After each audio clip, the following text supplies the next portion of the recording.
Alright, stop by the old Jess today, pick up a couple things. Let's see what I got. It's not much. It's really not much.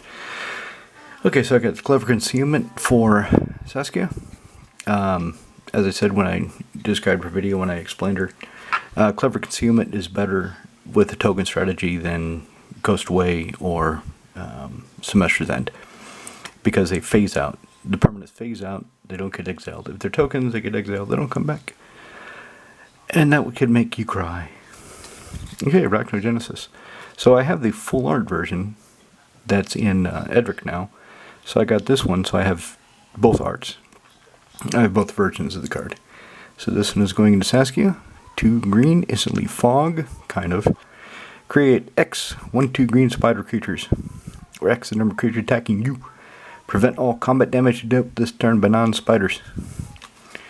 So I can gang block all the spiders on something and kill it if I need to, or I can just... Well, what else would I do? I mean, the other creature isn't doing any damage, so there's no point in really blocking them, other than getting up on something and kill it. That kind of makes sense. Shiny Impetus. I thought this was cool. I thought it was funny. I like the picture. I like the art. This little dude jumping for that gem. So 2 in a red, enchants a creature. Enchant a creature gets +2/+2 and is goaded. And whenever the son of a bitch attacks, you create a treasure token. So what I thought I'd do, I was watching Trinket Mage. Trinket Mage had a video where he talked about how he built a deck he hates. He despises the playstyle, but he forced himself to build it. And he built Grenko. I forget which version of Grenko. It's the double red version that goads creatures. And he had all these goad cards, and I thought, Saskia has red. What if I put some goad stuff in Saskia? And this looks like it could be fun, and the creature dies. Well, Sun Titan can get it back. If I put it in there. I'm not going to force it in right now. I've got something else I'm going to force in right now. Kit Kanto, Mayhem Diva. So she was cheap. 9 crowns for this full art foil. 9 fucking crowns. It's like 20 cents. So she's a 3/3 Cat Bard Druid. She's got a lot of creature types. When she comes into play, I get a 1/1 green and white citizen creature. At the beginning of combat on each... It's kind of hard to read with this, but I like the way it looks, so fair enough. Beginning of combat on each player's turn, I may, if I feel like it, tap 2 untap creatures I control. If I do, target creature gets +2/+2 and is goaded. +2/+2 and trample. Oh yeah, it gets trampled too. Goad that creature. So basically, I can even do it at the beginning of my combat, which doesn't make a whole lot of fucking sense, but I could do it if I wanted to, if I lost my goddamn mind. So basically, the creature gets this +2/+2, goaded, and trample, but she gets a trample too. So I want to put her into Saskia. I'm not sure. I was thinking of taking out Jetmir, but Jetmir works pretty good in the deck. When I do the change, let's just wait until they do the change. This I didn't pick up. This actually went to go buy list, but there's a little scratch here. I don't know if you can even see it. But there's a scratch. Maybe you can see it now. Scratch on the back of the card, and they rejected it, so it goes back in the trade binder. Anyway, let's get to easy changes. Do I have Saskia's box here? Of course not. Of course I don't. That would be too easy. So let's go with the other easy change. Let's go with Kenny. I already know what I'm going to do, so this will be pretty simple. I just need to find the damn card I'm taking out. Okay, here's some Kenny cards. Kenrith. The Returned King. I want more of these. I really want more of these. I want one for Nekazar, because it doesn't kill him. He's 4 toughness, so this, if I give all creatures -3, it doesn't kill as many creatures, but it doesn't kill Nekazar, so fair enough. And I get to play something for free. Is the card that I want to take out in this... Of course, it's not in the first pile I took out. That would be too easy. There he is. Kenrith, the Returned King. is it? The card I want to take out. Where did it go? Where did it go?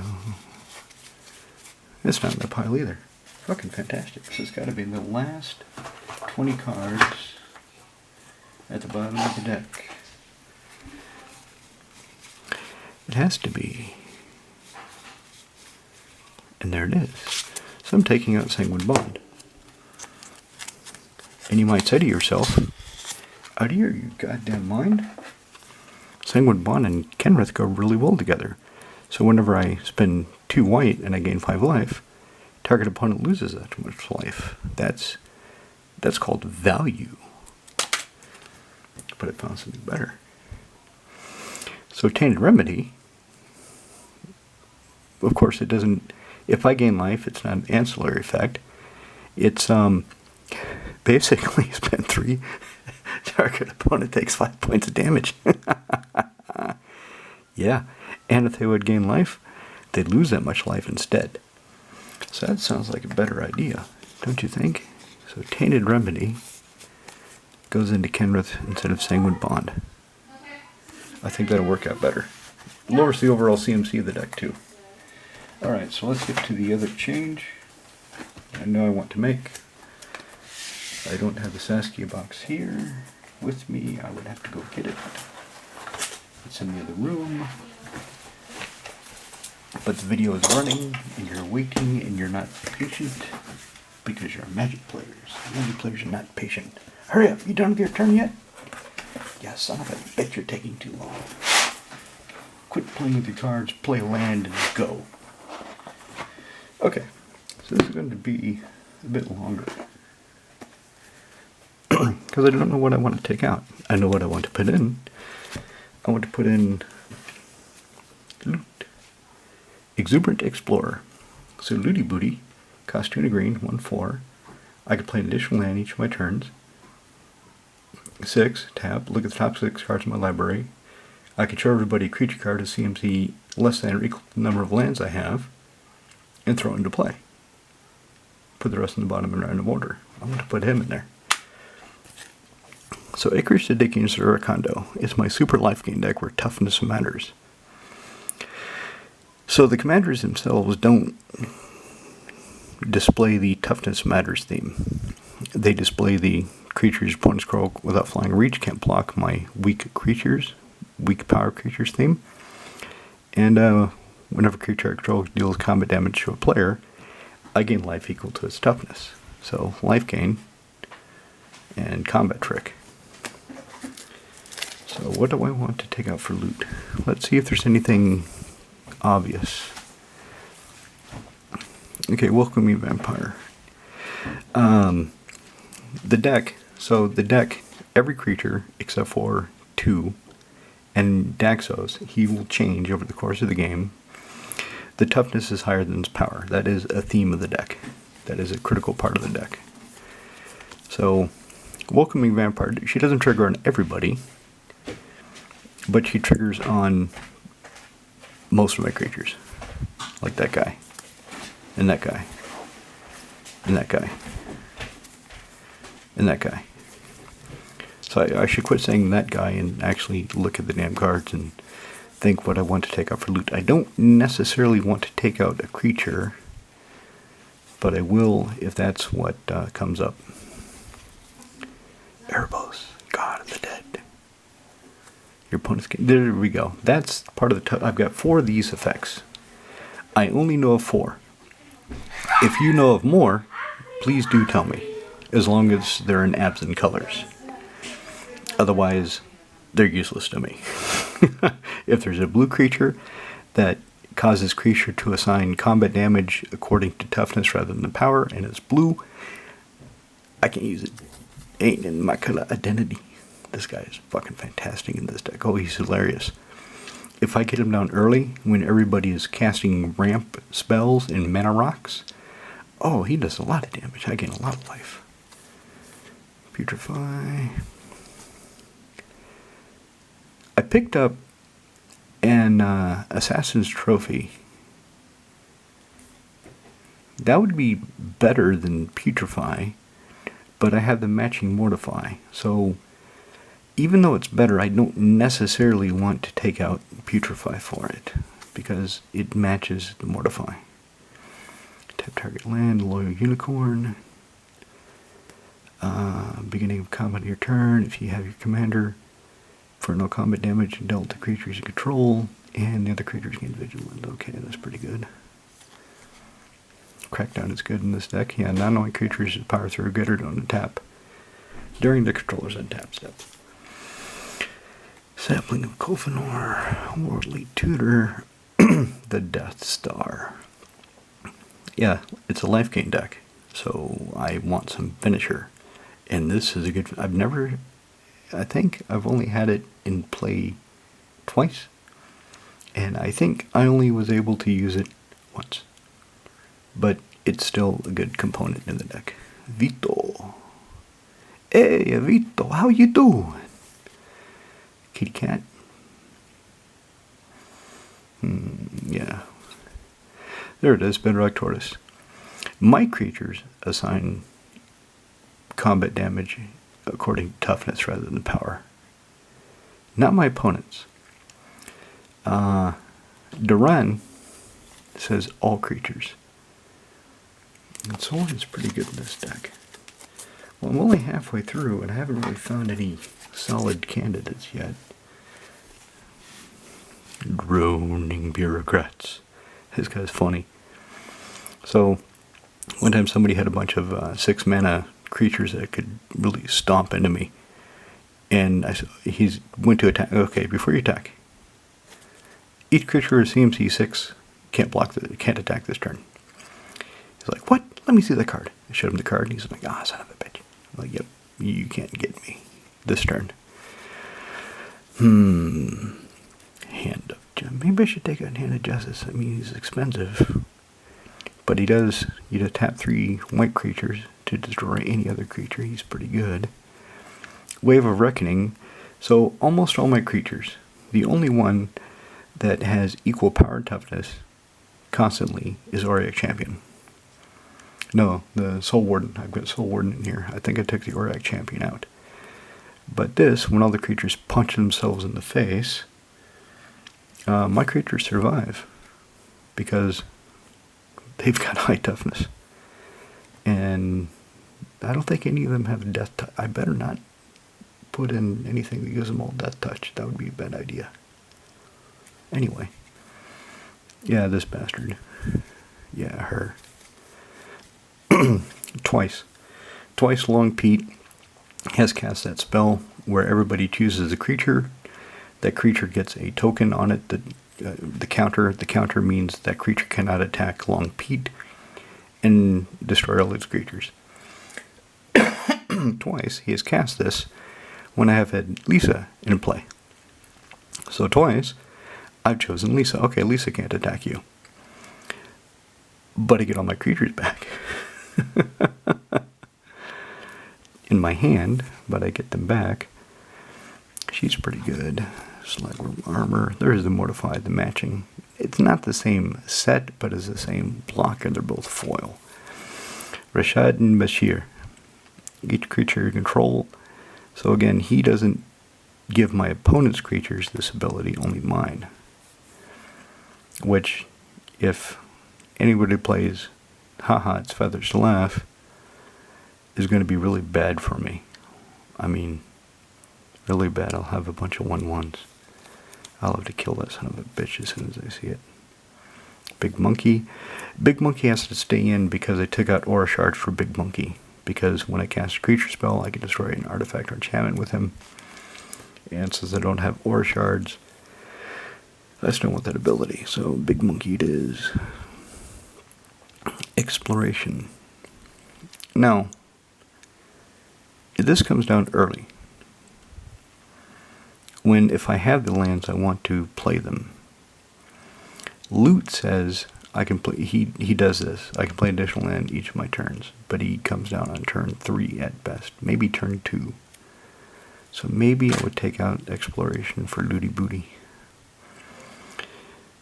Wetly, each creature I control. So 3 of these effects of the 4 that I know of, only give it to my creatures. Duran gives it to all creatures.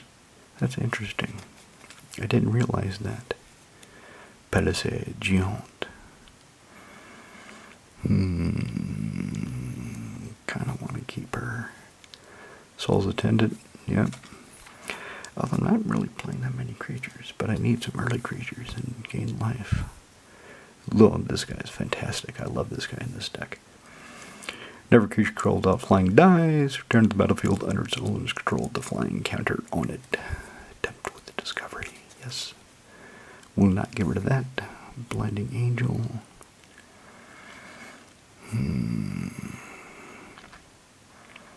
Do I really want to keep her? I mean, she has to hit somebody, but she's flying. Murderous Rider, yep, kills something. Kills. Haha, its feathers laugh. Yeah, I'll pay the ward. Fuck you, it dies. 2/4 flying protective creature, so he always gets through, and he can block anything. There it is, Daxos. So he comes into play, and if he's the only white thing, he's a 2/2. As soon as I play more white things, his toughness goes up. And never another creature I control enters the battlefield or dies. I gain 1 life. As opposed to Oreg Champion that deals with everybody. So I'm looking at exploration.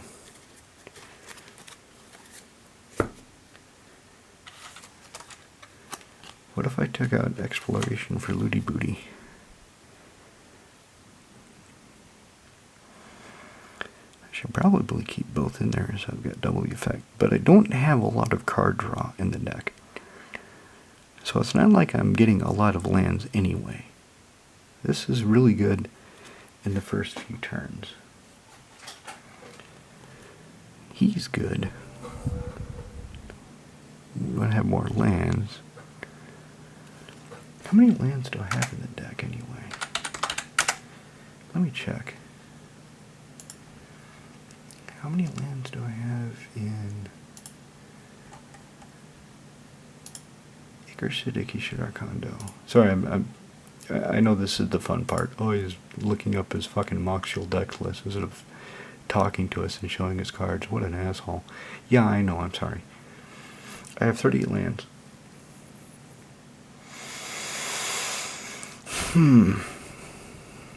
What if I took out a land? How bad would that hurt me? Or what if I took out Blind Obedience? I mean, the Extort is nice. Like, opponent's creatures coming into play is a side bonus. Nothing I need.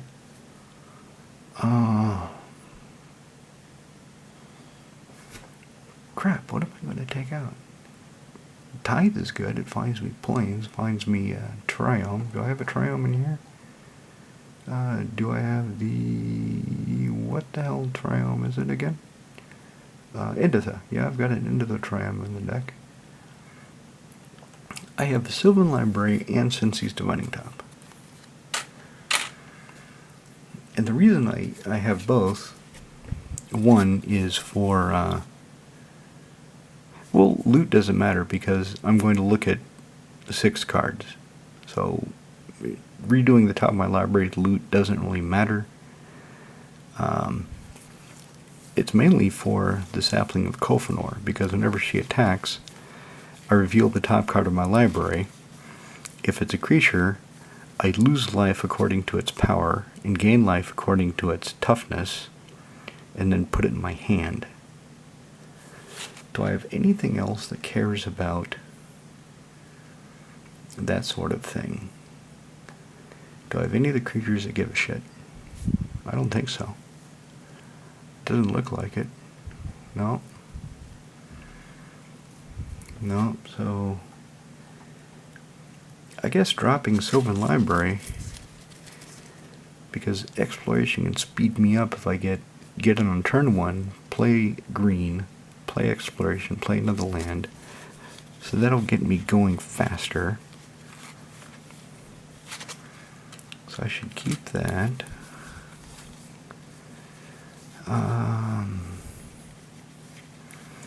So that gets me back to the idea of either Sylvan Library or Sensei's Divining Top. Because I don't necessarily need both of these effects in here. So Sensei's Divining Top, in response to the Sapling of Kofurner trigger, I can top. Look at the top three, rearrange them, hopefully find a creature. Sylvan Library, beginning my draw step, I draw 2. And I can pay life and get them, or I can put them back so I know what the next 2 cards will be.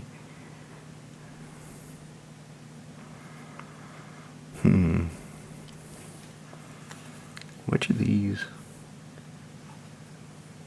can I afford to lose, if any?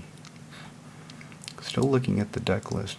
So I have Cultivate, Yamama's Reach, Nature's Lore. I've got 4 ramp spells. I should probably put in 3 visits. Well, I also have Tithe. I've got 5. Tithe doesn't put into play. Tithe, search library for planes. If you control fewer lands, target opponent, you can go find other planes. And it does that instantly. I only have 1 mana rock in the deck, and that's Soul Ring. I do have Coffers and Urborg. Maybe that's why the deck feels slow, is I don't have enough ramp. I don't have enough mana rocks. I only have 5 ramp spells. Looking at the creature suite, I mean, I've got Deathrite Shaman, so if somebody fetches, I can eat whatever land they fetched with.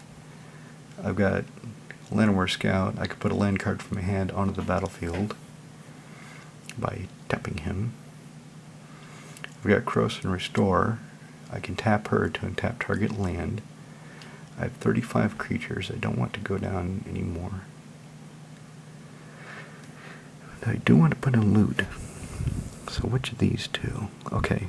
1 and a green, 1. Look at the top 3, put them back in any order. Beginning to draw step, draw 2 additional. Choose 2 in your hand drawn for each of those, pay 4 life. So I can draw, it's card draw. This is not card draw. So let me know if you think this is a mistake. I'm going to take out Sensei's Divining Top for Looty Booty, because I think he'll be fun. Alright. Hit me up with the comments.